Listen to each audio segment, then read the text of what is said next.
Good evening, everyone, and welcome to the Irvine International Academy regular board meeting. Today is Tuesday, December 16th. The time is 6 o'clock p.m., just 6:01 p.m. First off, I want to wish everyone happy holidays, Merry Christmas, Happy Hanukkah, whatever you celebrate. Happy to you all. Thank you for those that are here attending. Thank you for those that helped to set up with all of the accoutrements. And thank you for those that are here at the board level, and Dr. Henry, thank you as well. Okay, we are located at Irvine International Academy, 4782 Karen Ann Lane, Irvine, California, 92604. And we will start off with roll call. Molly Chang. Here. Felipe Delgado is absent. Brett Freeman is here. And David Sutton. All right, moving next to the approval of the agenda for the regular meeting of the Irvine International Academy Board of Directors on December 16, 2025. It's recommended the Board of Directors approve the agenda for the regular meeting of the Irvine International Academy Board of Directors. Today, December 16, 2025. Is there a motion? I will make a motion to. Thank you, David. Is there a second? I'll second. Thank you, Molly. All in favor, please say aye. Aye. Any opposed, please say nay. Hearing none, it passes. Next, move to community input on closed session agenda items. Members of the public may comment on items listed on the closed session agenda only. Public comments, including emailed comments, shall be limited to 3 minutes per comment with up to 20 minutes of public comment. Do we have any public comments? We do not. Thank you. Next, we move to closed session for discussion and possible action. We've got the 2 items. First is public employee evaluation of our executive director, and this would be the mid-year review. And the second piece is going to be the conference with real property negotiators concerning this property as negotiated by Dr. Henry. We will reconvene in approximately 45 minutes.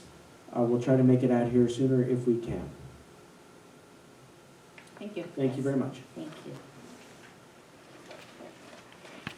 All right, thank you everyone for your patience. We are reconvening. The time is 6:53. We just came out of closed session. No action was taken, but we did do a mid-year review of the executive director for the school, Dr. Henry.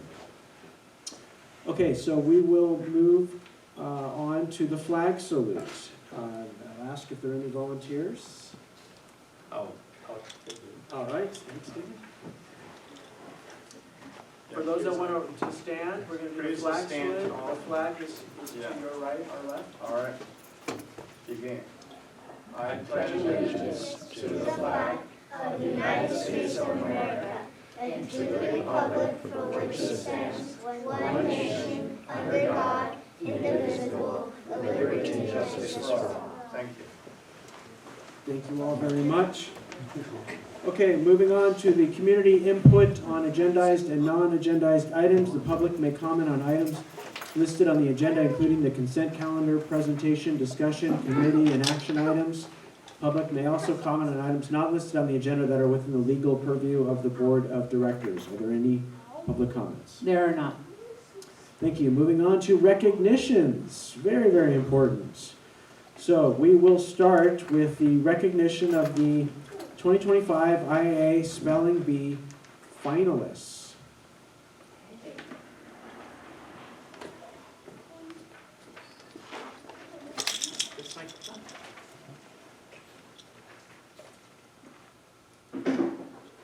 Testing. Okay. First of all, thank you all for being here, and thank you for waiting so patiently for us.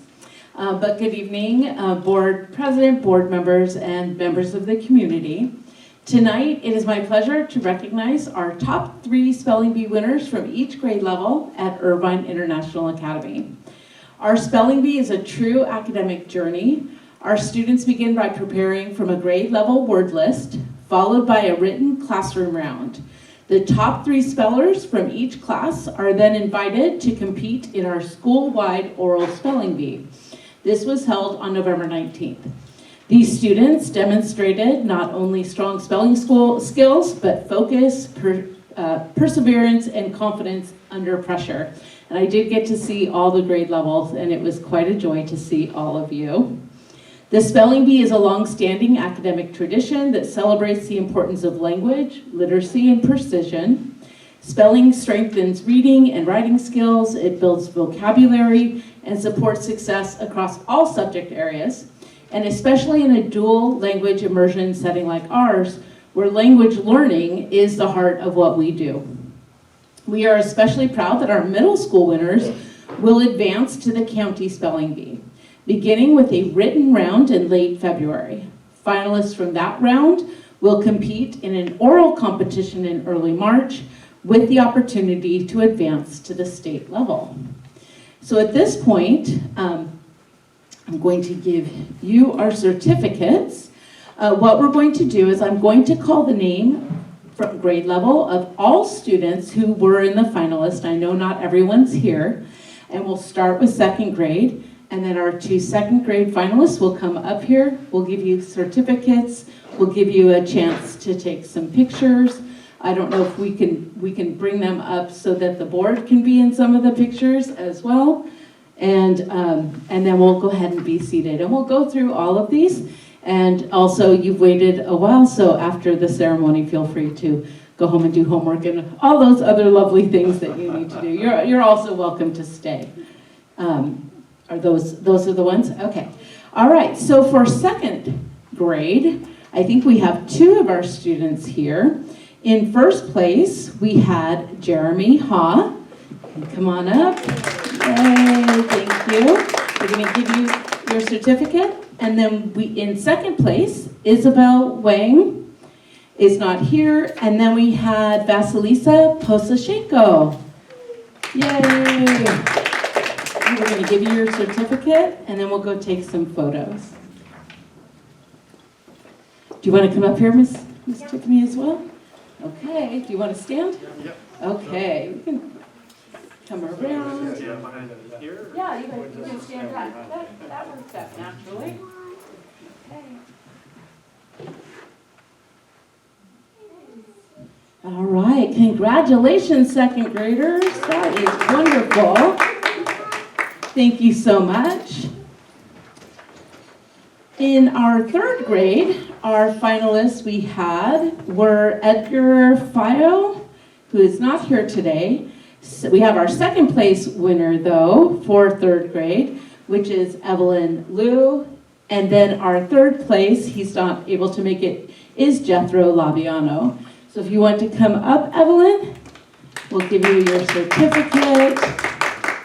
Very good. And why don't we come up here and take a picture? You get a solo picture.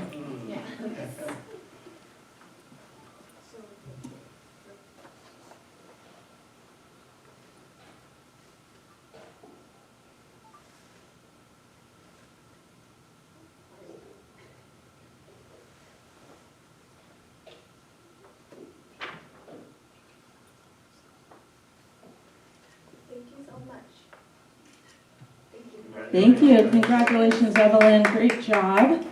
I don't believe we have any of our fourth grade winners here, but what I would like to do is also to read their names so that they can see this video later.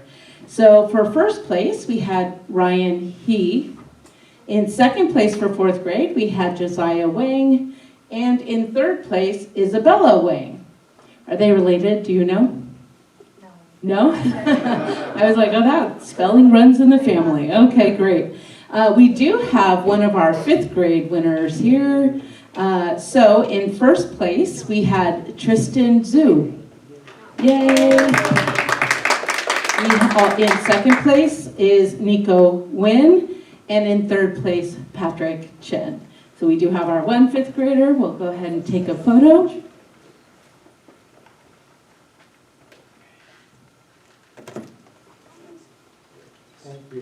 Great job, Tristan. This is year Congrats. 2, isn't that right? Yeah.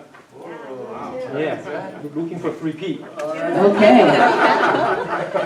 And what I learned about middle school, because you will be, Tristan, you'll be in middle school next year, is you get to compete with all the grades, with the 8th graders, and actually some of our big winners, I think, all of our winners for middle school were 7th graders this year. So but they all compete as one in middle school. And I'm not sure if you heard, but the winners of those get to go on to compete at the county level. So that'll be you next year, right? Okay. All right. We do not have our middle school representatives here, but in first place we had Callie Chan, 7th grade.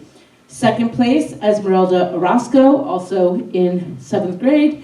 And in third place, we have Evelie Kim, also in 7th.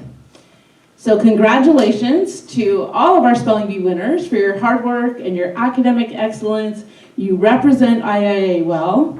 And I also want to thank all of our teachers and staff for continuing this meaningful tradition at IIA. It was fun to watch for the first time. I had a lot of questions. As a former English teacher, I value spelling. I was telling some of the kids, I remember being in spelling bees when I was a kid, and I remember one of the words that I missed in 5th grade, but those are memories that they'll always have. So thank you again, we're so proud of you, congratulations, and you're welcome to stay, but you're also welcome. Do we want to get one group shot with all the kids? You want to do that? We have a smaller group, we'll do one group shot, and then we'll move to our next item.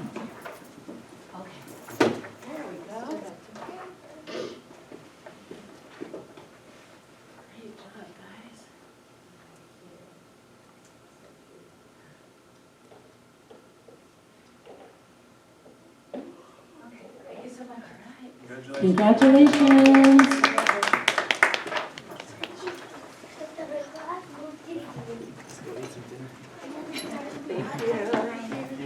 So I think it's fantastic we recognize them. Thank you to all those that participated. Thank you to the teachers and the families for being such a wonderful part of IIA. Okay, moving on to items for consent. We've got 2 items. Approve the minutes from the regular meeting of the IIA Board of Directors on November 4th, 2025, and approve the personnel report. It's recommended the Board of Directors approve consent items A and B. Is there a motion? I'll make the motion. Thank you, David. I'm happy to second. All in favor, please say aye. Aye. Any opposed, please say nay.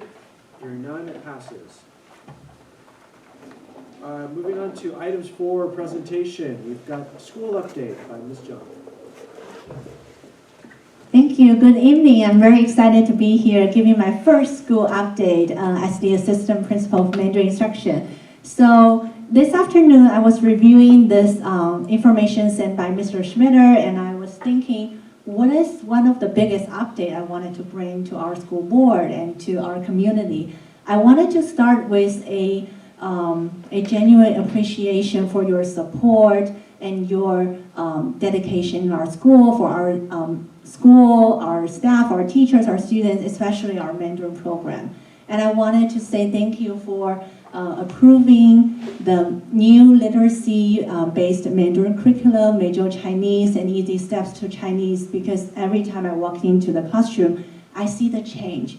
I see how hard the kids are working on their learning with the textbook, with the worksheets, and also doing hands-on activities with content instruction. I think that's amazing because we are a Mandarin immersion school. We not only learn the language, we learn the foundations, the literacy, and also we learn to use the language in other content, other subject area. And I think that's because you approved that curriculum, so we have the opportunity to advance our kids' learning. So really thank you for your support in our Mandarin program and your presence in cultural events such as the Mid-Autumn Festival. It was such a delight to have everyone showed up at the Mid-Autumn Festival. So thank you for supporting our school, supporting our Mandarin program.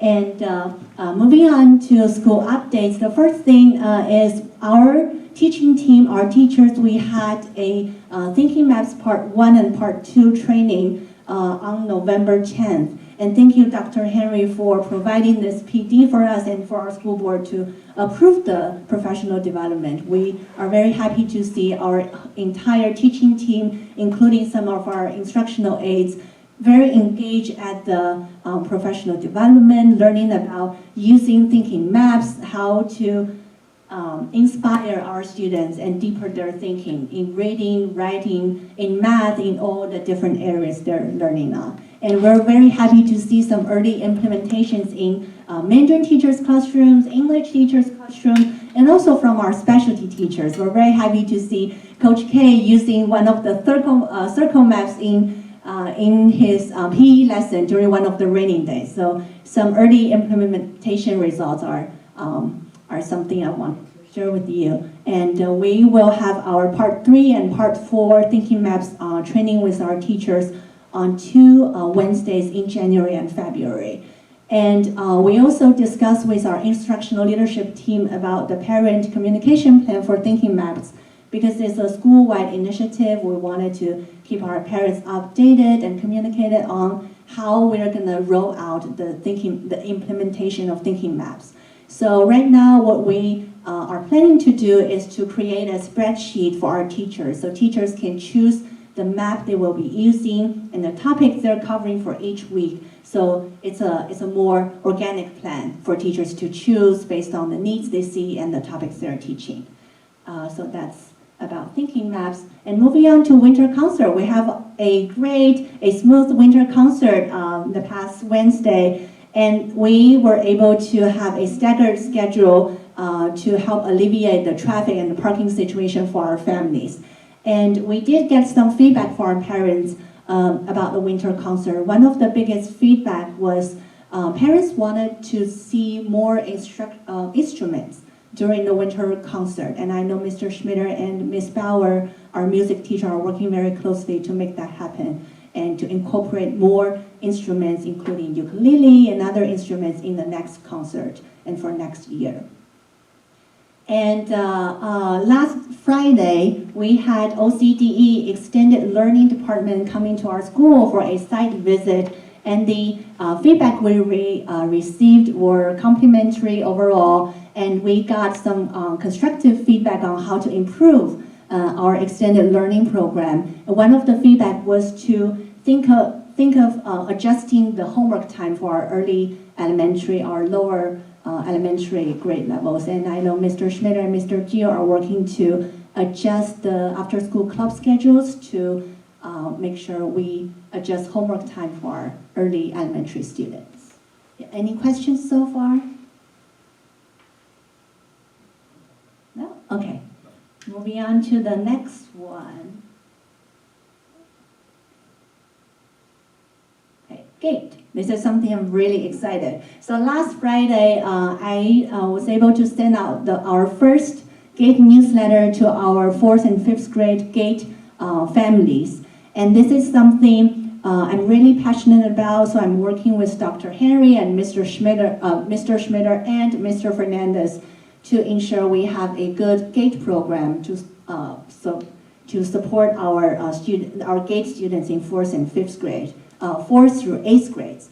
So the GATE newsletter was sent out last Friday, and we're planning to have a GATE parent workshop on January 29th to give parents an update about how we're going to roll out our GATE program and what resources parents can use to support our GATE students, and provide parents some opportunities for discussions and for plans for to keep our GATE program improved and going.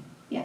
And the next one, on the same day of the GATE parent workshop, we will have OCDE coming to our site for an authorizer visit. And this is an opportunity for us to present our data, to show what we are doing, to highlight the growth, the success we have as a school, and also to get some feedback on how we can keep improving our school's development.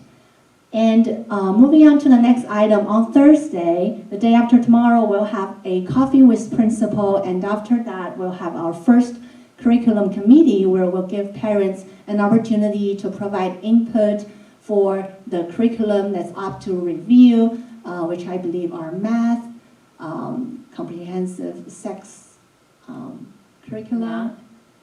It's our math, comprehensive sexual education, and for 8th grade, and then science as well for elementary. Okay, thank you so much. To give parents an opportunity to give us input on the curriculum, as Dr. Henry just mentioned.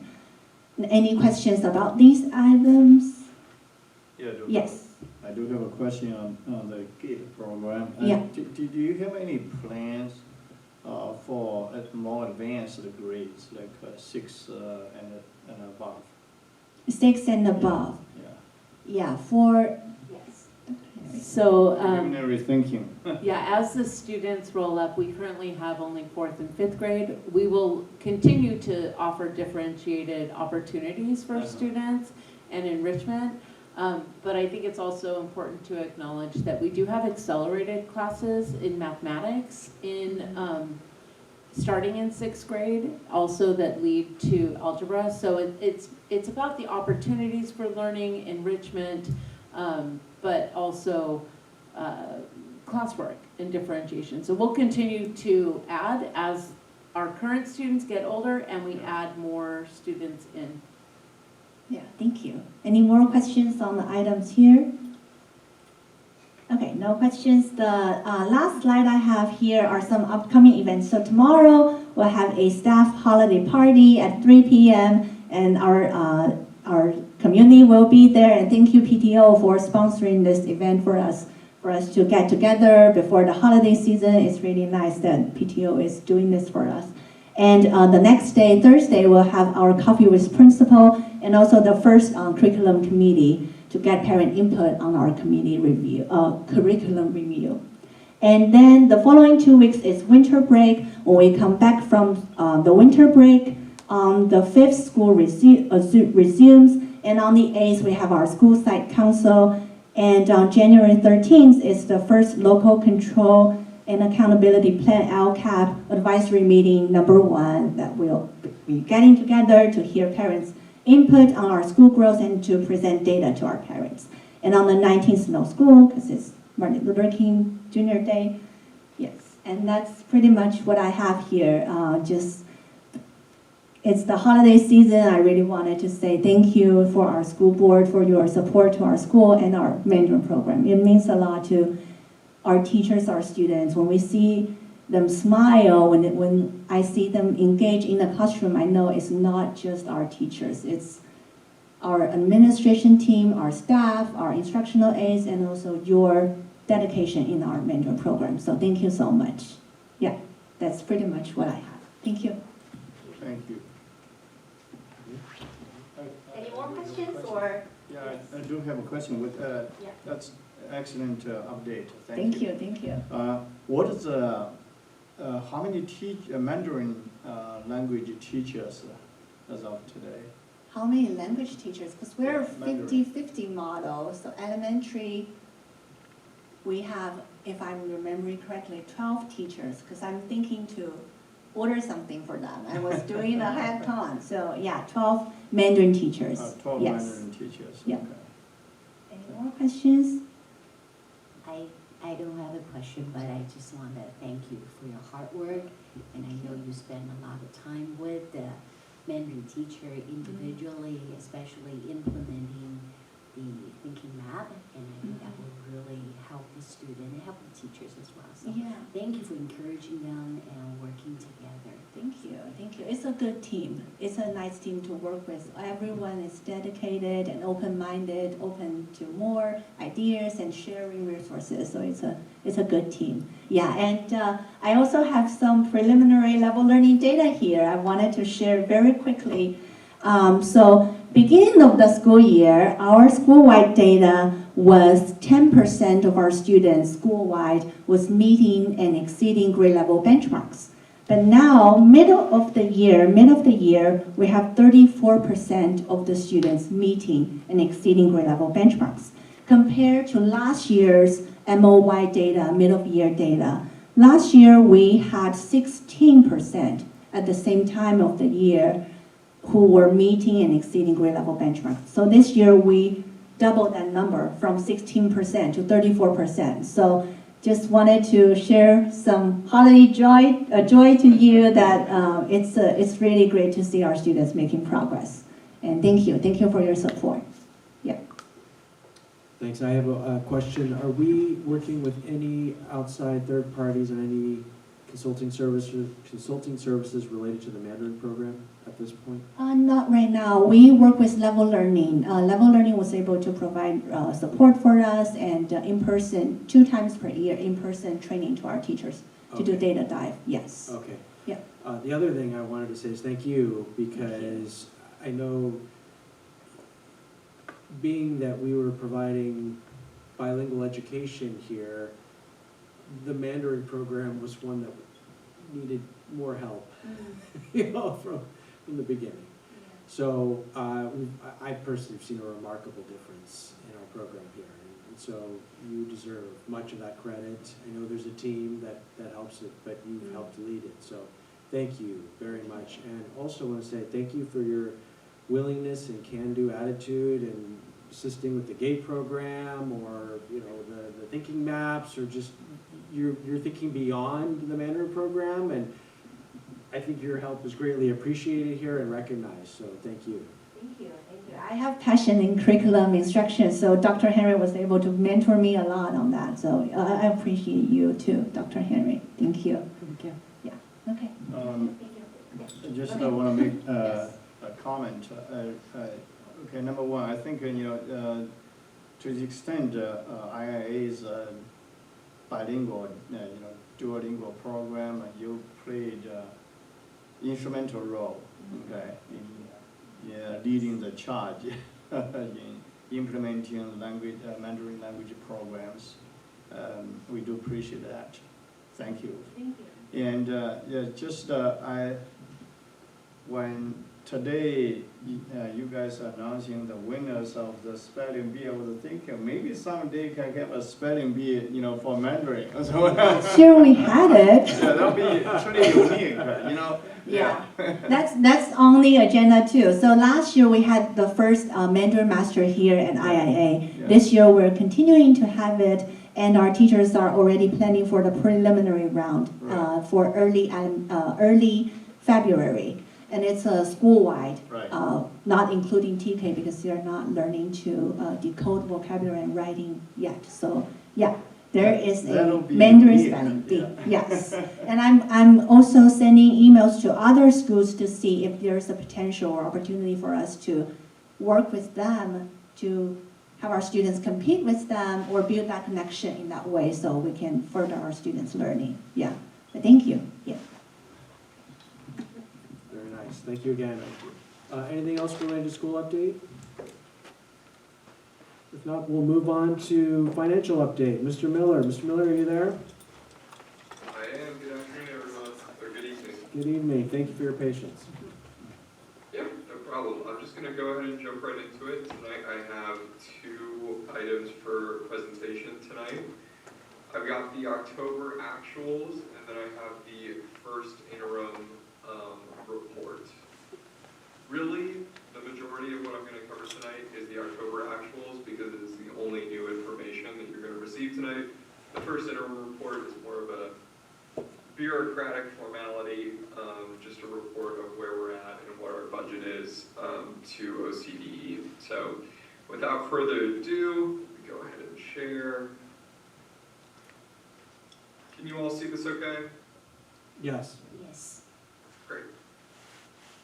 So, jumping right into it, our actual revenue through October was around 2.4, 2.5 million. Our budget was 2.2 million.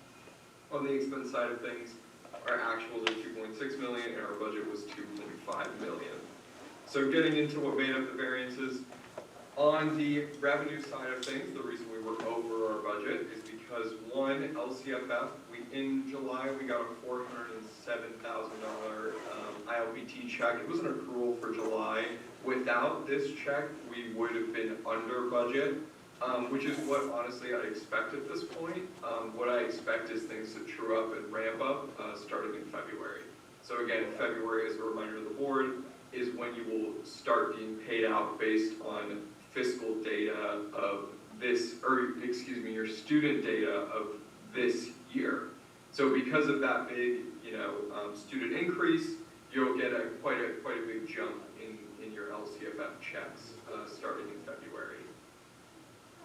Local revenue was actually significantly over. Again, this is the kind of thing where I wanted to keep the estimate for local revenue extremely conservative. I saw Delano in the initial budget at 14,000, and Dr. Henry and I, when we discussed it, we thought it better to just be really conservative and kind of go with a smaller estimate instead of what you guys had last year. And it just, clearly we're gonna take it up in the second interim to wherever we're at actually at that time. But we're definitely gonna be taking that up in future budget revisions. All of that is slightly offset by federal revenues having come in extremely normal for this time of year. A lot of them are reimbursement based. Think, child nutrition. We really don't get that money until we start reporting on what we've spent on child nutrition. And then title funding, we have seen kind of a slowdown. I assume it's due to the government shutdown. All of my schools have seen those kind of funds be very slow to roll in. So that's kind of the revenue side of things. On the expense side of things, I did note that personnel expenses, and this is in totality, so we're talking, salaries and benefits, came in around 132K over budget. We're gonna dig into this more in the second interim revision, or just around February is gonna be when we get down into the nitty gritty of that.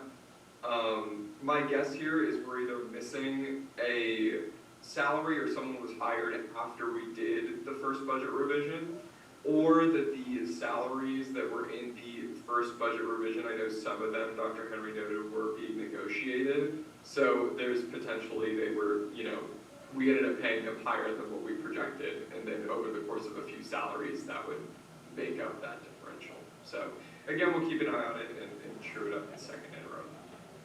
Books and book supplies came in 65K over, and then the majority of this was in core curriculum, which is great, because I noted that in core curriculum, the total spent was 166K, and our total budget was 293K. I think some of what was coded to different object codes should have been coded to core curriculum. So I think we're looking more at around 200,000 is where we're at on the core curriculum. So we're still very under budget in a place where I don't think we'll do much more stuff at the end of the year. So overall, things look good on that front. And then services came in 47K under, very miscellaneous.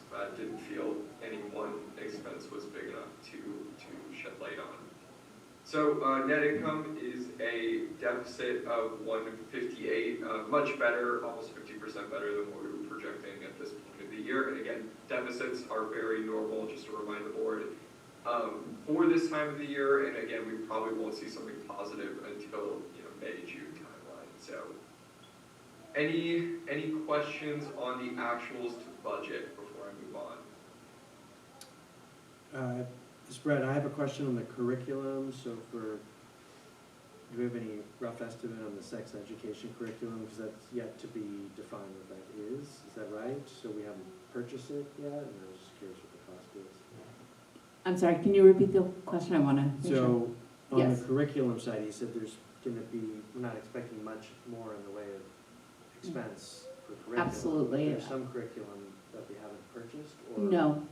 No, we do most of our purchasing of curriculum in August, and unless we have something unexpected come up, the way I would like to see this play out is your curriculum is planned in the summer, and it's part of your LCAP and your strategic plan. And so if there's going to be anything that we're looking at, it would be for this school year. We may, based on our early literacy assessment results, I shared with you there's a K through 2 assessment. We might look at piloting some early phonics, early reading curriculum, but only for those grade levels, and it would be at a low cost. But any of the curriculum reviews that we're doing right now, which could require purchasing, those would all happen for next year. And most of them we try to make after July 1, so it's on next year's budget. So we aren't adopting anything new for this year. We are set with our curriculum. Okay. Thank you. I have a question, Mr. Miller. You explained the expense, okay, it's by increase by whatever, 4.2% over budget, right? Mostly due to personnel expense. What is that additional hiring or just, salary increase?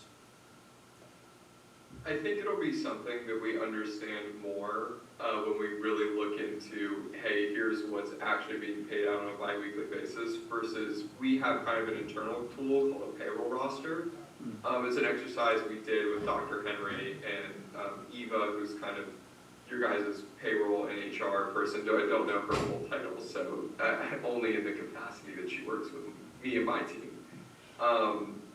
But, they help put together this kind of payroll roster, which is a, giant Excel sheet of, hey, here's exactly who is employed currently, and here's what their salary is, and then my sheet goes ahead and estimates benefits. This was done for the first budget revision. I want to say it was in September when I brought the board the first budget revision. And my guess is that some of those salaries, and I'm sure Dr. Henry can speak to this as well, were being either negotiated or someone was hired in that September time when we created that tool that feeds into what the total personnel expenses should be. So, if you don't mind, I think when Nick is saying negotiated, I'll explain it this way. If you recall, the board approved a lot of salary schedules as well as job descriptions. And once, it was right when I got here, when Ms. Serrano presented those to the board, a lot of them were based on teacher units, teacher education, we were missing transcripts. So when we cleaned it up to put everyone on a salary schedule, I would say most of the summer, we had teachers turning in copies of transcripts, showing proof of degrees that weren't being acknowledged before. But we need to dig a little bit deeper. It could also be the need for increased ELOP support with our instructional aides. And so we're gonna look a lot deeper into where exactly that came from. But you're referring to the negative 42%, right? Yeah. Yeah. So Mr. Miller, can you clarify this negative 42.9% over our current budget? Sometimes I delete this in all honesty because I think it's more confusing. It is confusing. So are you saying we're 42% over our budget? So this is the less fun version of what I just presented, if financials could be less fun. So right here this is just kind of a snapshot of where we are actual to budget wise. So what I'm saying by that negative 49 or whatever it was percent is just that we are beating our budget by almost 50%. So that's a positive. It was the same, it's positive, yeah. No, it's totally normal. It's something that, Maybe we can perhaps reword that. next time. It's better than expectation, that's what you're saying. Well, I was surprised to see it. I mean, we are we cash flow positive, but we're still kind of running, in deficit.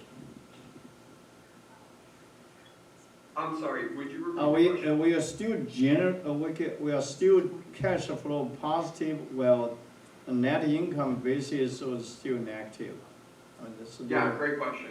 That's a fantastic question. So, we are cash flow positive currently, though we are incrementally losing cash, but in a place where we still, I think today, we have $1.2 million in cash, because we had a meeting earlier today between CSMC and IIA team, and we went over cash, and I believe the number was 1.2 or 1.3 million in cash currently. So again, I was going to touch on this in a minute, but we can just cut to the chase now. Cash looks very strong. One of the reasons cash looks strong is we'll get restricted funding. So we'll get, cash for, let's say, the new student development and professional professional block grant fund. That cash, and eventually down the road, we'll have to tag expenses to that resource. But for now, we get the cash, but for now it's living on the balance sheet. So it doesn't show up in the P&L until we we tag expenses to those revenues, and then we recognize them as revenues. But we're still getting it as cash. Does that make sense? Yeah, so you're saying, part of that has been not being recognized as a revenue, right? Exactly. So right now, I would really say, and I talked to Dr. Henry about this morning, cash is really in a good spot right now. Again, we're keeping a very, very close eye on it. Our team and I, our bi-weekly meetings, we always we kick it off with payroll, and the very next thing we do is we immediately jump into the cash flow reports. And again, things are looking positive.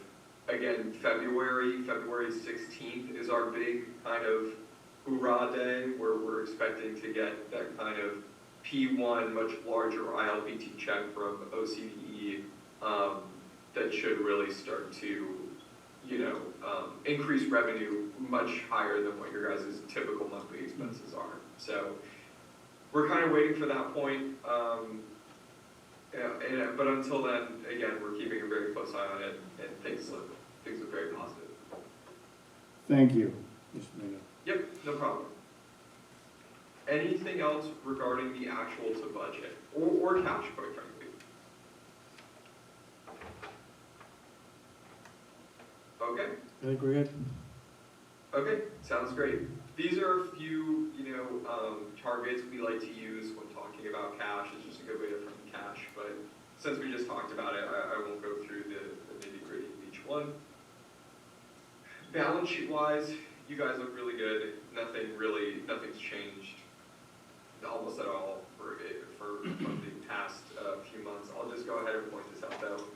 Cash and cash equivalents are now 1.1 million as of October, but I think as of today is 1.3. The only other thing I'll add, and I don't know the exact name of the loan, but we did have $65,000 in outstanding loans, the non-Endeavor Bank loans, and those have all been paid as of November. So just wanted to throw that in there. I know there was, I believe I met with Felipe and Dr. Henry earlier on in the week, and there was some discussion about the importance of one of those payouts. But IIA is completely paid off. So just wanted to mention that on the balance sheet side. A quick picture of me when I wore hair, and then we have the looking ahead. So really everything was filed and everything was good. The audit was filed, the audit is clean, no findings. The first interim report was submitted on time, which is great. All we're looking at coming up is really P1. We have a few CNBC reportings coming up that CSMC will take care of. But other than that, very straightforward until after the holidays. Any questions on the October financials? Yeah, looking at the balance sheet, in terms of liabilities, where is the Endeavor loan in there? So the Endeavor loan is actually under other short-term liabilities. It could be under long-term liabilities as a loans payable, but I think we categorize it under short-term liabilities because when we initially took over the books from Delano, that's where he had it, and for continuity with OCD, we just thought it would be best to keep it where it was, but it's within this 600,000. And it's 375? For the Endeavor Bank loan, yes. And that's really the last loan that needs to be repaid. Yeah. So very good position to be in, especially with how we're trending for this year. We'll keep our eye on things, but if expenses stay the same, you guys could be finishing in that, we'll have to take another look at payroll again, obviously, but I think if you guys finish in, even above $500,000 range in terms of an end-of-year surplus, you could potentially pay off the loan all in one go at the end of this year, or you could opt to, again, if you finish in this positive surplus that I'm hoping for if expenses stay the same, But you guys could, if you're looking to grow, potentially, you know, kick the loan down the road and then use some of that cash for growth, but it's a conversation for another day. But yeah, things look good. What is the total size of the loan and what is the weighted average interest rate we're paying for the loan? Because I understand that the loans were taken at a different time, right? You may have different interest rates. Yeah, so there's only one loan remaining. It's just the Endeavor loan that's remaining. I believe the monthly payment was something from like, it's something around like, it's from 14 to like 20-ish thousand, I want to say. It's something I can look into and get you a hard fiscal figure, but it's not like a figure that's, you know, gonna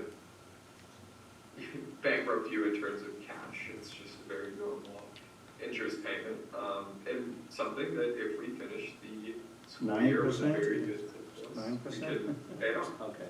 If it's only That's one. what I Okay. heard. All right. What was that? 9. Yes, it's 9%. Okay. That's what I figured. Okay. All right, another. Okay, all right, sounds good. Okay. Anything else? I'm okay. Okay. I will go ahead and move over to the least fun looking spreadsheet.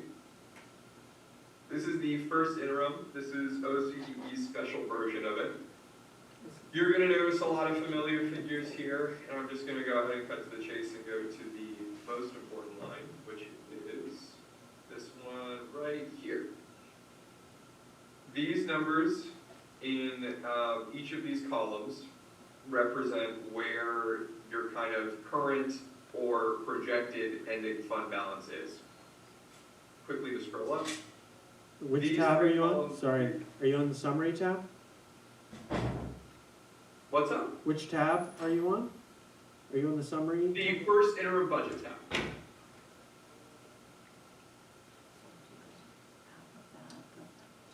That's a different one.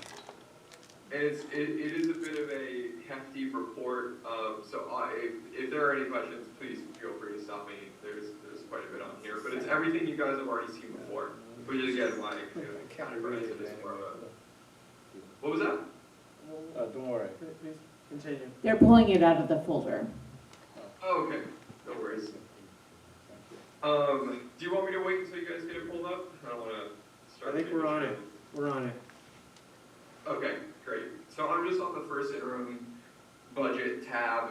What we're looking at here is from columns F to H. This is your adopted budget, so this is what Delano and Amy put together way back in July. Columns I through K are actuals through October, which is what I just presented.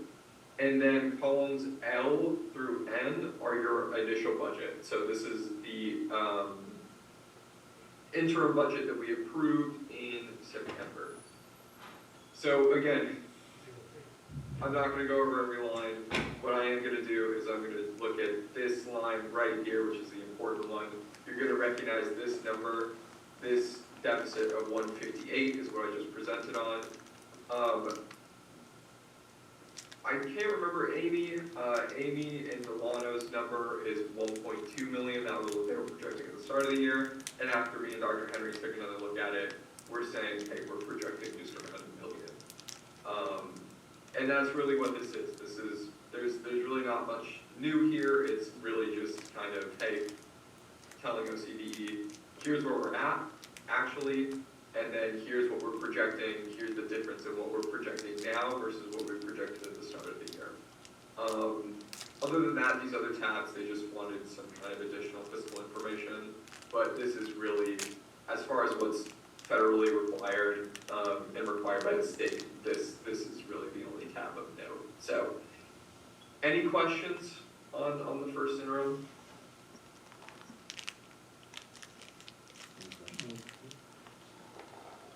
Nope. No. Okay. All right, sounds good. Well, I think that's all I have for everyone tonight. Any other questions before I wrap up and finish off my night? Yeah, Mr. Miller, yeah, if you project by the end of calendar year.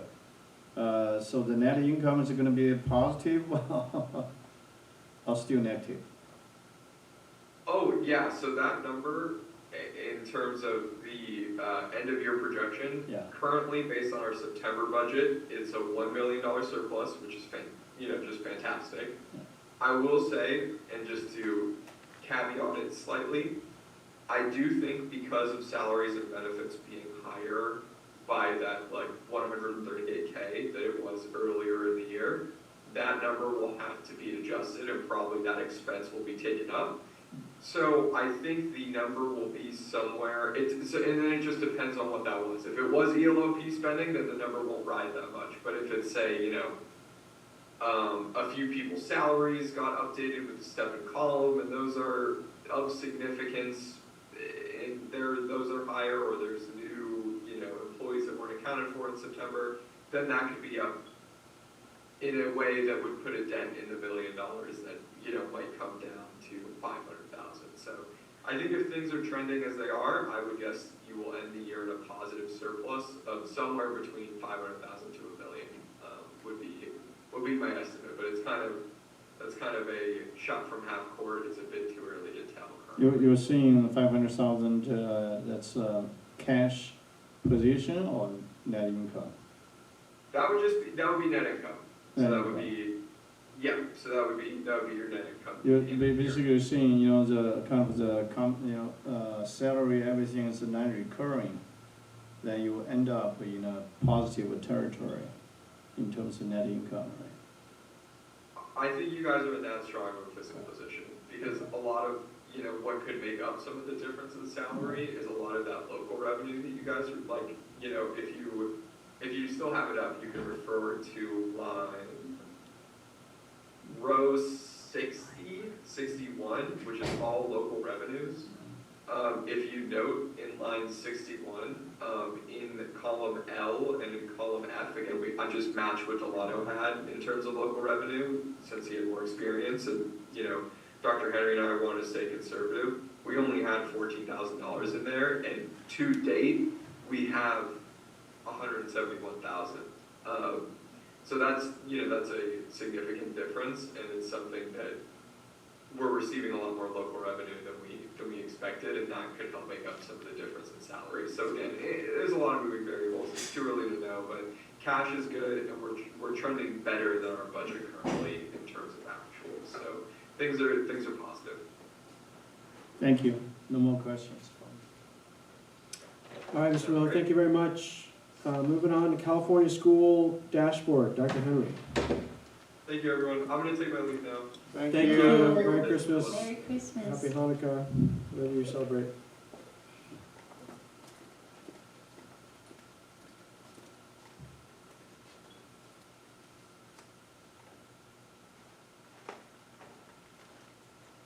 Okay, thank you.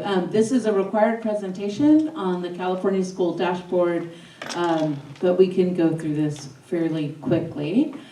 So just to summarize, if you're familiar or not familiar with the California School budget, we're talking budget, California School Dashboard, it really is California's accountability system. So it is, I'm trying to think how old the dashboard is, probably 10 years old. And it is the way that California determines if schools need additional assistance and some other pieces. It is more than just a single number. So we presented to you test scores last time, but the dashboard looks at several different things, not just one test scores or a rating score. It looks at a lot of different pieces. It measures continuous improvement, focuses on equity of all student groups. And one thing that is really important is that our dashboard helps to inform our LCAP development, local decision making, and it measures progress on the 8 state priorities. So if I were to explain the basics of the dashboard, here's what I would say. The icon that you see on the top left, it is a website. So anyone can access this. If you put in California School Dashboard, it comes up and you search any school. This is all public information. And all of this rating is, it's information for anyone who wants it. With the grid, very colorful grid there that you see on the right, I think is probably one of the most important visuals, is the dashboard is based on your current status and change. So they want to look at where are you this year and how did you change from last year.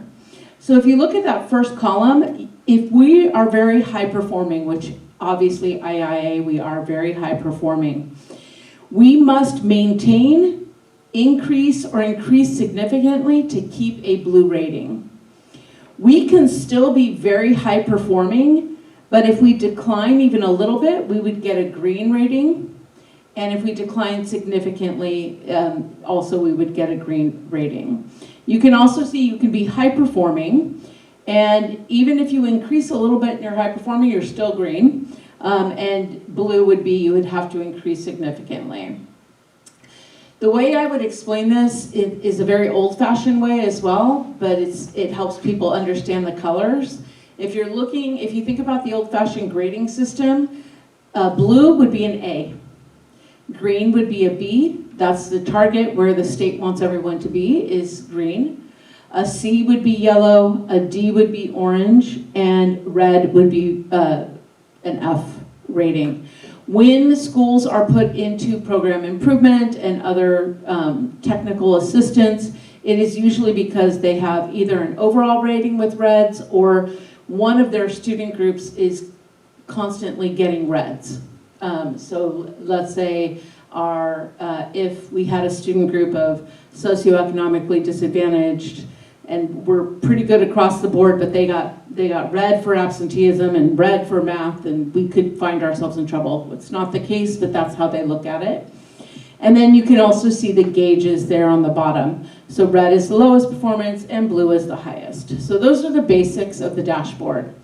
The dashboard looks at 6 things. The 2 middle circles do not apply to us because we're a TK8.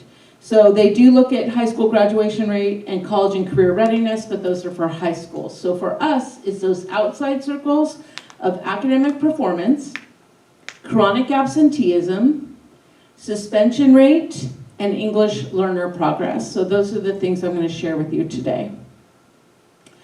So this is a picture of our overall dashboard. So you can see that, and this is based on last year's data, that for chronic absenteeism, English learner progress, English language arts, academic progress, and mathematics academic progress, we are green. For suspension rate, we did have an increase and we did score in the orange. I'm going to show you student groups and you'll see it's still relatively low, but from 23-24 to 24-25, even a 1% increase would put us in the orange because that's a significant increase when it comes to that indicator. Also, I'll make one more point. You may remember, I did this, I think, one of my first presentations to you, the local indicators. We do that in June. If you see all those other boxes that say standard met, that's because we approved our local indicators. So those aren't as meaningful and those aren't what I'm presenting today, but just because it's in the snapshot, I thought I should show you. So to dig a little deeper, why are we green? For English language arts and mathematics, you can see when I presented to you the test scores, we look at the percent of kids that score, exceed, or meet standards. This, they're looking at raw score points. So for English, the average of our students scored 74.7% above standard, which is very good and considered high performing. Although it's high performing, there was a decline of 18.8%, or I'm sorry, points, and so that is why it is green and not blue. For mathematics, we are 63.4 points above the standard, meaning the average raw scores of all of our students, they add them up, they divide them, and most of our students, or the average score is 63.4% above that standard, which is great, but it declined by 25.3%. or points, excuse me, and that is why we are green.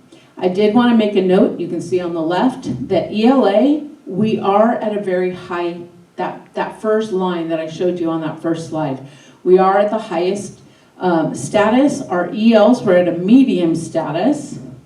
And then if you look at the little cards on the bottom where it says red 0, orange 0, 1 yellow, 1 green, I put it on the left there. So for ELA, the ELA, they call it like a baseball card. ELs was the subgroup that was yellow, and our Asian population were the subgroup that was green. No other subgroups or student groups show for us because we did not have significant numbers in 23-24 and 24-25. Because remember, the dashboard looks at change. So we had a whole bunch of student groups that showed no color, but they're still part of this average. And then for mathematics, we are also the highest status, and for green, both our ELs and Asian student groups scored in the green. They were our significant student groups. For English learner progress, 50% of our English learners are making progress, that's pretty good. And it increased 5.2%.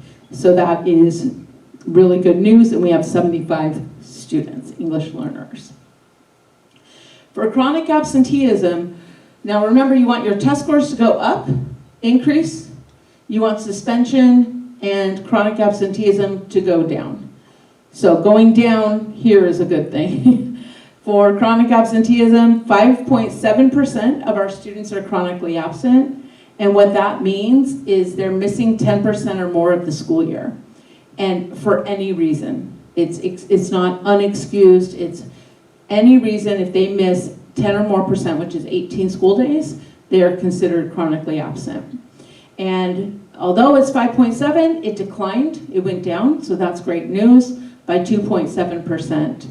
And so we were in the green for that. And if you wanted to look at some of the student groups, I have them listed on the left-hand side of specific student groups that showed a percentage. So although overall it's 5.7%, our white population was 11.7%, our English learners 8.5%, our socioeconomically disadvantaged were at 10%, and I'm having a hard time seeing, it's cutting off. The Asian percent, which was blue, can you see the percent? My screen's off a little bit, hold on.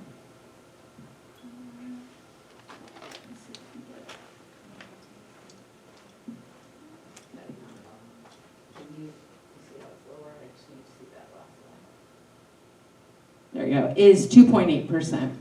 One of the ways that we're working to improve this is you can help with the chronically absent by doing short-term independent study packets. And as I shared, we went through a very big revamp of our short-term independent study process over the last few weeks. And then finally, we have our suspension rate. So suspension rate is orange. We only had 1.4% of our students suspended, so that's not a lot, but the increase was 1.2%. And that's why it is an orange grade. So we're looking at those numbers, and you can see the percentages on the side with suspension rate. And that just means we had more suspensions in 24-25 than we did in 23-24. Science, we did not get a performance color because our numbers in 23-24 were very low. We didn't have an 8th grade class, so the overall numbers were low. But our students did pretty well in science with 73.2 points above standard. Even though it went down a tiny bit, it's high performing enough that they consider that maintained, just going down 1.8%. So science is looking pretty good, but we didn't get a performance color. So what are we going to do about it? What are our next steps? So some of these things you'll see are similar to what we're also doing about the CASP. But when we have our first LCAP advisory meeting in January, the first meeting is deep dive data analysis, looking at all these scores, looking at our student groups. We have implemented thinking maps and also some stronger intervention strategies in MLD and ELD to help with the academic scores. We will have a CASP 101 in March to help start CASP prep. And so our teachers are using the tools. We have improved our short-term independent study practices to offset the chronic absenteeism. And we are monitoring our suspension practices to make sure that we're not out of whack. So I don't know if you have any questions for me at this time, but those are our dashboard results for this school year.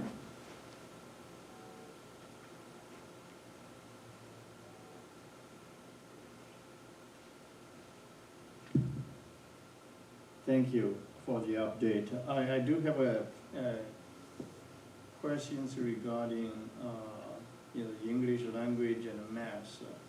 I notice it's great to look in the green area. Yeah. But the decline is measured against what? The previous year? Yes, so the dashboard is always going to look at your current status and how you changed from the previous year. So that decline is, they take how we did in 2023-24 compared to how we did in 24-25. And then next year, when we're presenting this, it'll be based on this year's data compared to 24-25 years data. So they're always going to look at 2 years. And so that it goes back to that kind of this one on the basics. Mm-hmm. It's almost like you can be very high performing, but you got to keep it up, right? Like you can't just become comfortable, because if you look at that first line across, very high, if you decline even a little bit, you're going to green. And our scores, although we are green, are still in that very high category. In the reports, and I looked them all up to make sure, I had the right information for you.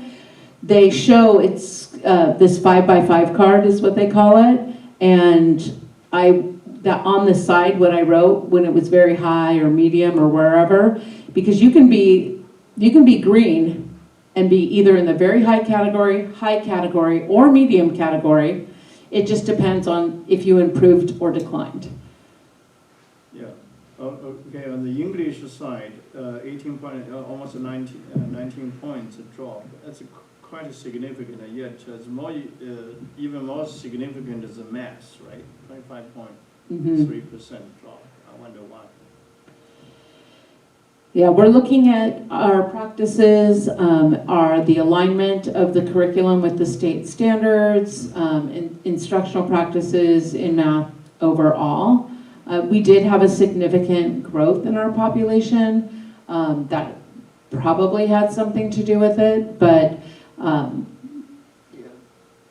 we should still be a high-performing school, which we are, but we need to show more increase or maintaining that high performance than declining. So these are numbers across the board, right?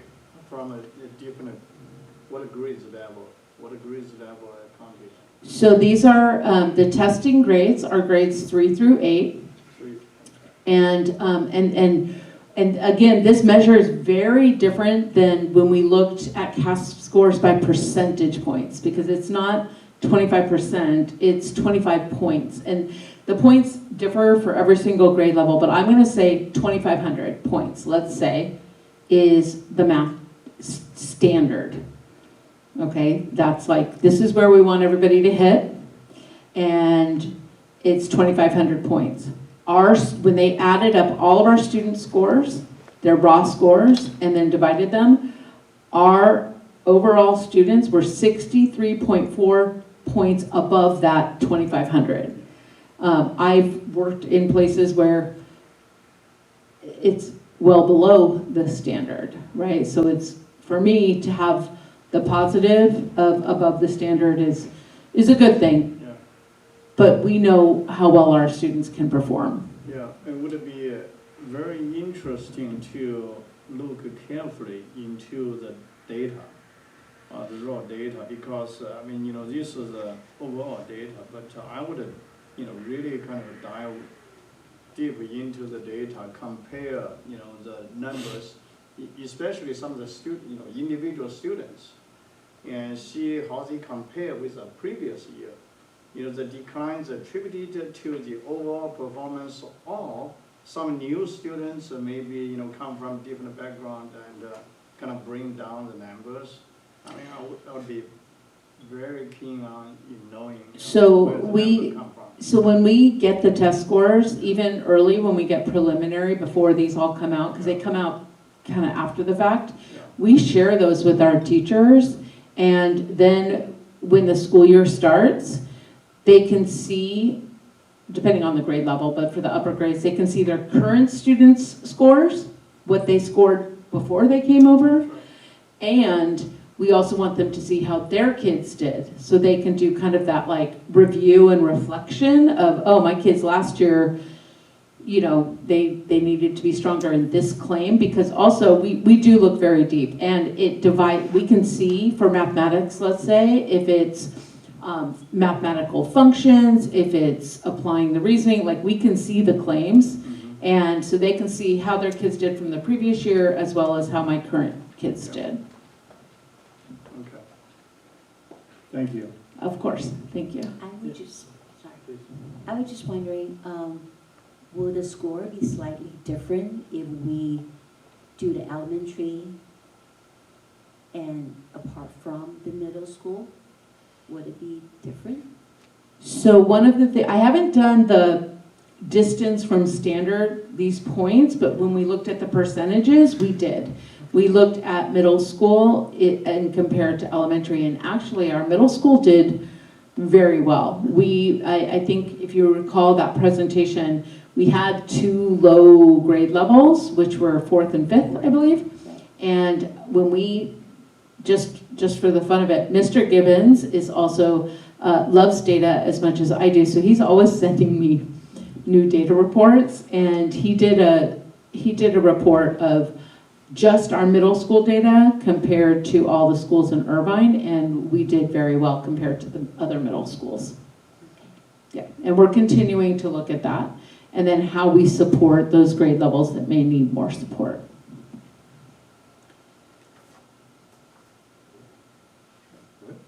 Okay, thank you. Thank you very much. Thank you. Okay, we'll move on to items for discussion and possible action.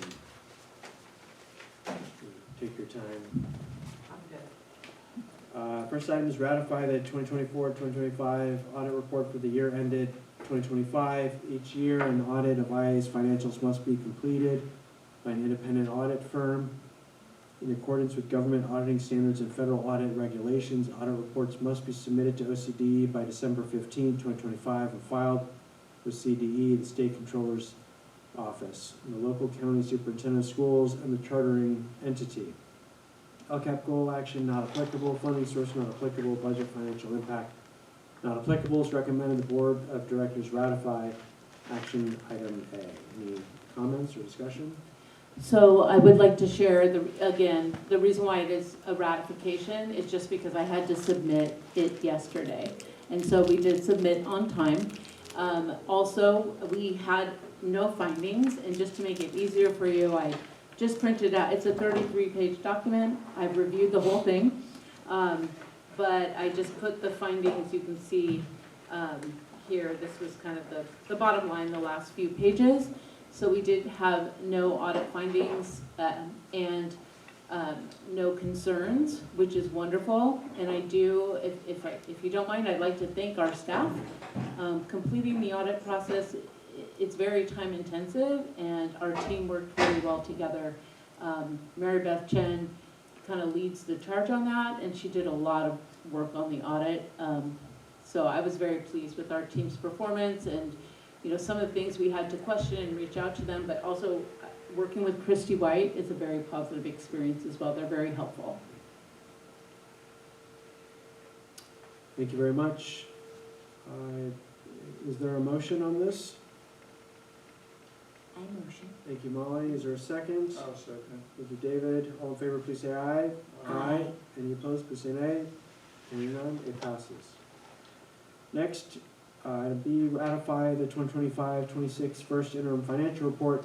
Charter schools are required by Education Code Section 47604.33 to submit budgets and interim reports to their chartering agency for review. LCAP goal, action, all goals. Funding source not applicable. Budget, financial impact not applicable. It's recommended the Board of Directors ratify action item B. Any comments? I can say this is, that was the second part of Mr. Miller's presentation, was looking at the first interim. A lot of the work we had done ahead of time when we adjusted the budget in September. A lot, we adjusted because we had a new executive director and a new back office provider, so we did that work early. And so we got to see kind of the actuals of where we were. In other years, we may be doing all those adjustments at this meeting, but we had already board approved that in the past. And it's also ratified because everything was submitted yesterday. All right, thank you. Is there a motion?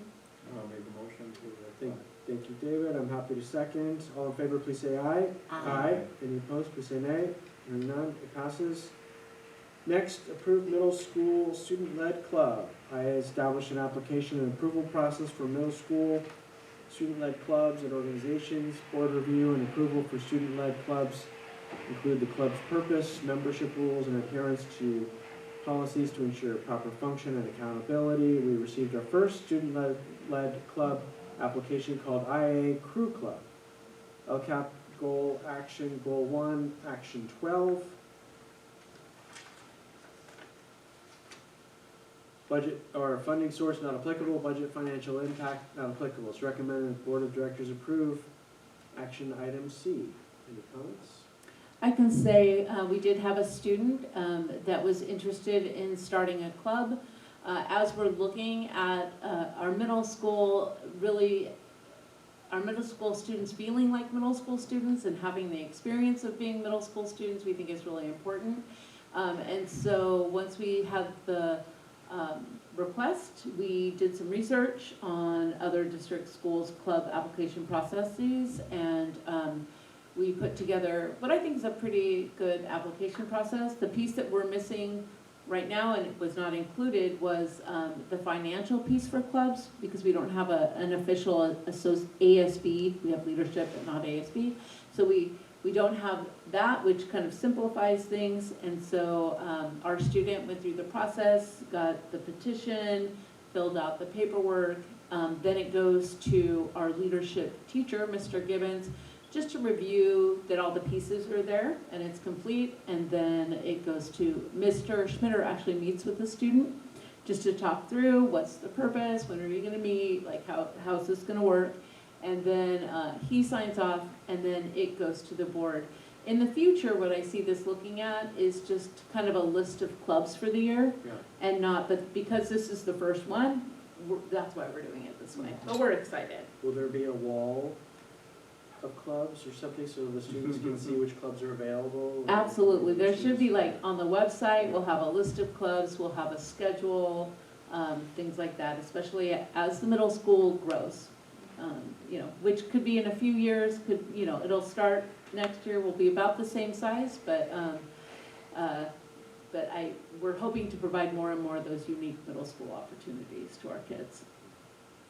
So this would be initiated by students, right? Yes, And after school. after school, and then they have to get a staff advisor as part of it to sign off. And I believe this club has 2 advisors, staff, that, you know, so that they need to switch off so that there's always staff supervision as well. And that's part of the meeting that Mr. Schmitter has. Yeah, it's under the, equal access, right? Yes.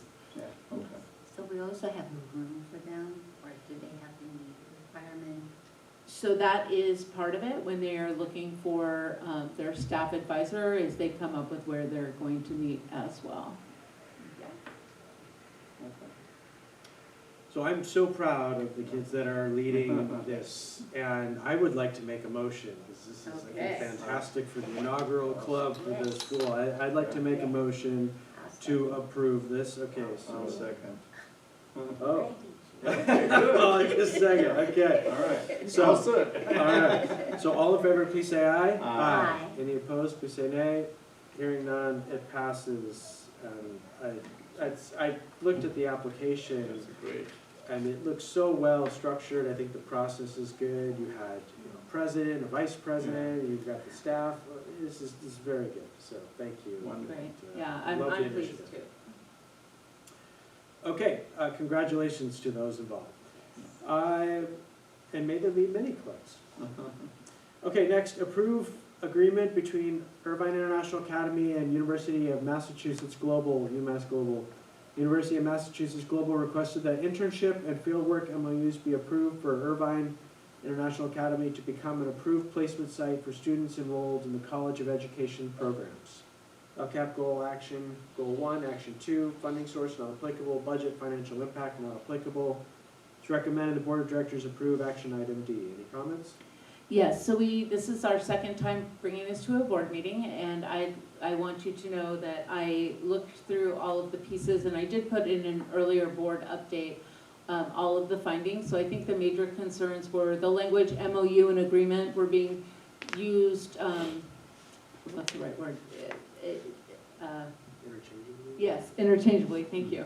Also was looking at our insurance coverage, which they require $1 million, and I have our insurance plans, we are $5 million, so we well exceed that. And then the piece about if we're paying or if they're paying. So for the field work agreement, there is no payment. It is a student-teacher agreement. The intern agreement is only, we will pay if we want to hire an intern. And we would only do that if we needed the position, and then we would also go through the full hiring process. We do have one intern right now from Cal State Long Beach, and we did go through the interview process and the vetting process and everything else. We're just paying as an intern instead of, as a regular employee. So it just gives us that option if we have a need, but we do not have any need right now for that. I recall we have in the last board meeting, we asked for I think it's a revision or modification. Oh, we did also revise it, thank Yeah. you. We revised it, putting me as the main contact person. Okay. We thought that would be better, so worked with our director of HR as well as the team to make sure that everything was aligned. So what are the changes, the major changes for the? The only change that we have is the contact is me. This is their MOU, but I made, I had written down all of the concerns that we have to make sure that we could cover all of those concerns. For example, insurance, the language, double checking on that there would be no payment for field work, Mhm. and there was none. Okay. There's two different ones, and so I think that's why, for the intern one, and also making sure that we would, it would only be if we had a need to hire. Yeah, It would not be imposed upon us. yeah, and I also recall, we discussed about the difference between an MOU and agreement, right? Last time, I think there's some kind of terms, is agreement. So, yeah, and part of that was, so after the board meeting, I did double back with the team, Yeah. and actually, they were using it interchangeably as well. It was, oh, here's your MOU, and then it said agreement, so that's another reason why I made sure that our language met the language So of we the changed it to Yes. MOU to make it really kind of look like a No, MOU. we kept it an agreement as what is stated on their Oh. paperwork. Okay. But through their email body Mhm. of communication with us, they were referring it to an MOU, which is why when we brought it forward last time. And these types of agreements are commonly called MOUs in education, so I think that's why we did it, but hearing your concern, we cleaned it up to make sure it matched. So also the terminology they use, so the field work is student teaching. Yes. Okay, because there's some school, field work is field work, student Yes. teaching is student teaching. So Yeah, they call the field work, so I read through the contracts and made sure I understood, and their field work is student teaching. It could also be just observations, but it all kind of falls under that umbrella. The highest level would be. But at this point, we're not an approved school. And even my understanding is that one of our instructional aides is starting their student teaching and observation, their field work through UMass, so it also could help one of our own employees in the future if we were able to be on their approved list, because we currently are not. Any other questions or comments?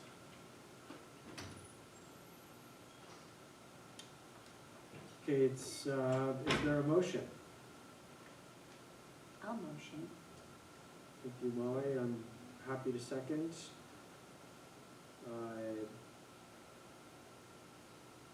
We okay to vote? Sure. All right. All in favor, please say aye. Aye. Any opposed, please say nay. Hearing none, it passes. Thank you. All right, moving on to the Executive Director's Report. Okay, so I do want to say it's hard to believe that it's the end of the year, end of 2025. I have a lot of gratitude as we're going into this winter break. There's been a lot of celebration and joy. I love that we're taking it out with the Spirit Week for our students, and we're seeing our staff and students all get very involved. So I'm very thankful for my time here at IIA, and also kind of the family that we have developed and built here. I did say my thank you to our leadership team for the clean audit, but as I shared with our team, that I'm ready to start living in 25, 26 and out of 24, 25, because I'm reporting and going through the audit. So it was clean. We were able to get everything done, and it did take the whole team and a lot of effort to do that. It was in the school update, but I did want to make sure I acknowledge the fact that we had our first ever Orange County Department of Education ELOP after school program visit, and they had not done that before. They have a new team, and they looked at our plans, our paperwork. They met with Mr. Schmitter, Mr. Bravo, and myself, and we went through all of the compliance pieces of our ELOP program, the times, the calendars, are we meeting the hours, and then they walked the program and saw the classes and the rhythms, and it is a very positive report. I did talk to Mr. Schmitter. I'd like to put it on the page with all of our school reports, because it really shows that we are compliant, and as you know, the program is a lot to manage sometimes with 350 students, but we did get the rubber stamp that we're doing a great job, and that team under Gio's leadership, Mr. Schmitter's leadership, they work really hard. They're here every day till 6 o'clock supporting our kids, and so some of the advice they had is just, oh, maybe reschedule this, and little things like that, which is actually great advice as well. I'd like to thank Ms. Bauer. We had a great winter concert. This is her first year here at IIA as a music teacher, and we are working together with Mr. Schmitter, with Ms. Bauer, with myself, with some of our families to continue to grow and make our music program the best it can be. But my favorite part is watching the families watch their kids perform. It's so touching. You see such pride. And the pictures and the paparazzi that goes off, and the kids all look so beautiful in their holiday best dress. It was a wonderful day, and I have to thank PTO. Yesterday and today we were able to deliver our staff shirts to all of our staff. This year were navy blue, and they were able to select either an elementary or middle school logo.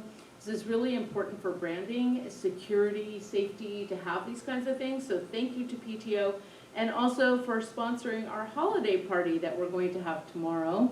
We're going to have some games and themes, and we're excited. And I even had a few of our staff members volunteer to help to make it even better. So yeah, we're super excited.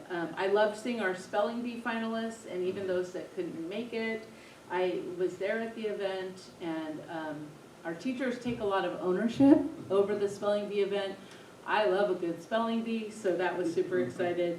And then I'm going to end on this. It was last week because Mr. Delgado was leaving town. He and I met with Mr. Miller to go over the audit in the first interim. What you saw tonight went very well. As we stepped out of my office, Mary Beth Chen was giving a tour of someone that I think this school has been trying to get a hold of since its inception, which is a longtime principal. His name is Gene Bedley. He was principal here at this school from 1975 to 1995. And he just happened to stop by because he had a doctor's appointment in the area. So we gave him a tour, we gave him a shirt. Mr. Delgado, myself, and Ms. Chen, we spent a lot of time with him. They're going to start to have some reunion events of students that attended the school, and he was sharing how much pride they have in this school. So we're going to develop a partnership. Wouldn't it be great to have alumni from this school supporting IIA? And if I can quote him, he did say, you can quote me on this. He said that he had a lot of alumni who want to bring their children to this location. They love this school. And he said, if they see what I saw today, they are very lucky to be able to bring their children here. So it was very touching. It was a wonderful visit, and we exchanged photos and information, and so we can help develop that partnership even more. Thank you. Thank you. Thank you. Well, thank you, Dr. Henry. What a wonderful thing. Yeah, I agree with you. I mean, it's such a, just think about, you know, the school started, now it's four months already. And I've been reading and learning about, I can't believe there's so many things you guys have accomplished in only 4 months. It sounds like the whole entire school year, but I really truly appreciate everyone, you know, the teachers, the administrators, and you know, I hope I can get a chance to get to thank them, every single one of them. I know I mention this every time, this is a family, but as I think about what you guys have been doing, it's a family, is also a small world. We've just gone over the test score, and I think about we have people from different countries. This is a small world, but what I see in IIA is we care for each other, but it's not easy because we are so different. The background's different. But I see how the teachers and administrator, you guys respect each other, working together. You know, like Mrs. Zhang was talking about the Chinese curriculum and so on. And so we are working together, we learn from each other, we support each other, and we are also teaching or setting an example for the student to see that how we respect each other, and also we can be agree and disagree, but we have the same goal to move on. It just, there are so many things that I can see IIA is working on. So thank you very much for your leadership, and I just look forward to 2026. I'll make a few comments. Yeah, it's a been great. I think 2025 was an extraordinary year for just to say, put a simple phrase, extraordinary. And I have witnessed the growth transition, especially the growth, the further development under your leadership ever since you came on board. A lot of changes.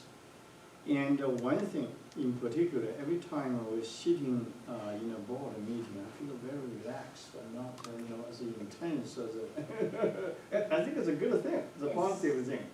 And previously, every time we come in, we didn't know what to expect. Now we don't have that pressure. And that's good. Thanks for taking the pressure off. And the board member, that's something very special. So I want to comment, Dr. Henry, you and your leadership and the staff, congratulate you and the team for a wonderful job. Okay. Because this is the very last board meeting in 2025, right?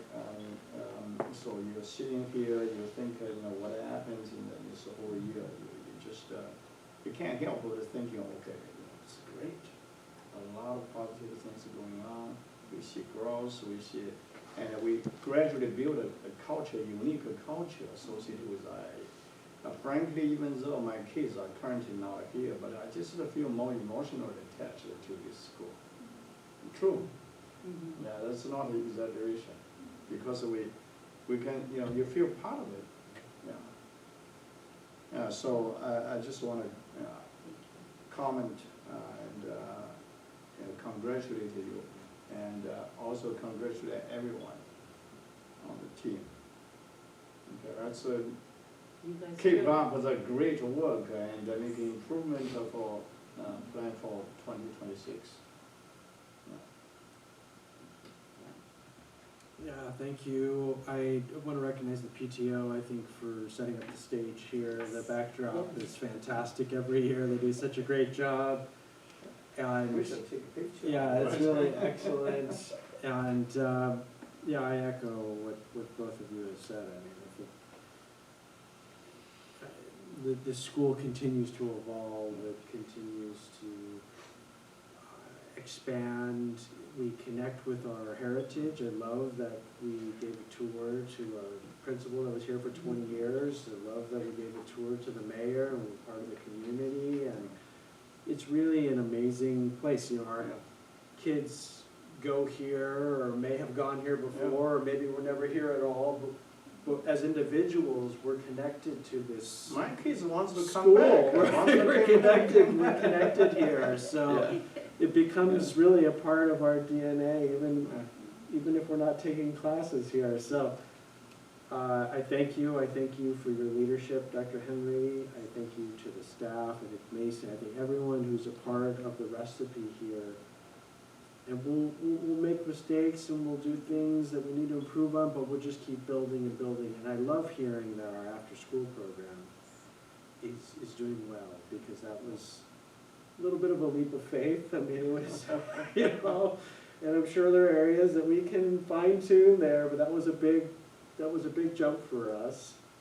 It was, and it was a task that I was like, we're doing what? Yeah. When I first came. Yeah. But again, we have a great team, and we made it work, and we had to tweak, but it's going well. So. Excellent. I saw the promo videos that were posted as well. A special thank you to Daniel, who's really, year in, year out, he's been phenomenal helping to capture video. I know others have been involved, but he's been a big part of that. So thank you to the Chow family. And I just want to thank everyone who makes this school so special. Yeah, it's hard to believe last meeting of 2025, and I'm looking forward to 2026. So, Merry Christmas, Happy New Year, and all the things to all involved. Okay, moving on to adjournments. Recommended the board adjourn the regular meeting of the Irvine International Academy Board of Directors on December 16, 2025. Is there a motion? I'll make a motion. Thank you, David. Is there a second? I'll second. Thank you, Molly. All in favor, please say aye. Aye. Any opposed, please say nay. Hearing none, it passes. Meeting adjourned at 8:30? 8:29. 8:29? 29, that's what I got. All right. All right. All right, Thank you all. Thank you. thank you, Brad. Thank you.